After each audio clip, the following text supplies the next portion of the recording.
Hello everyone, welcome to my channel. Please subscribe and stay tuned by clicking the bell icon. Take a look behind those chaotic kitchen scenes on The Bear. Talk about the Fast and the Furious. One of the many great qualities of FX's breakout hit The Bear is that it throws the viewer into the show's chaotic restaurant setting without pausing for exposition. The series' prickly realism undoubtedly played a large part in its earning 13 Emmy nominations. But now, on the heels of its second season, we can back up and dig into some of that technical jargon and kitchen behavior so often on display.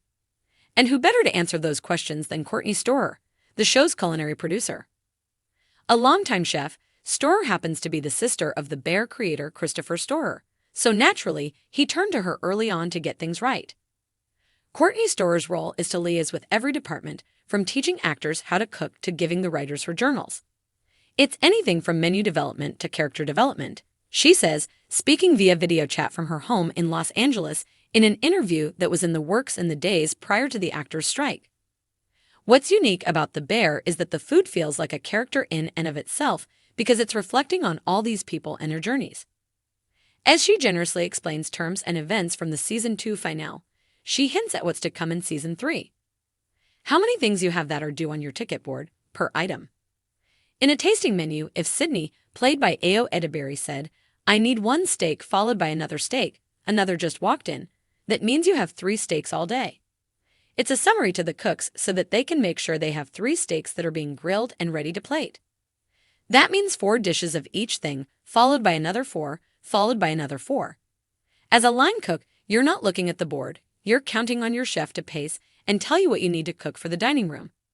So if the chef says, "I need 4 bucatini by 4 bucatini by 4 bucatini," that means I'm going to plate 4, pass them up, then I'm going to plate another 4, pass them up, then I'm going to go do another 4, pass them up. Which means how many all day? He's telling Sydney she's not expediting it fast enough, so it's getting cold. That throws the line cooks behind even more, because now they have to remake stuff. Anytime you have to replate and refire, it complicates things. You're starting all over from scratch. The person calling the tickets has to be the most informed. That's why, when the kitchen is in the weeds, which means they're falling behind, you see her step onto the line to help, and Richie, Ebon Mossbachrach, comes and expos. That's normal. You should be prepared in that level of kitchen to not be running back and forth to the walk-in. As a chef, that used to drive me nuts, because it means chefs are not preparing before service. So when Carmy goes in and gets stuck, it's an example that you shouldn't be going to the walk-in during service in a big way.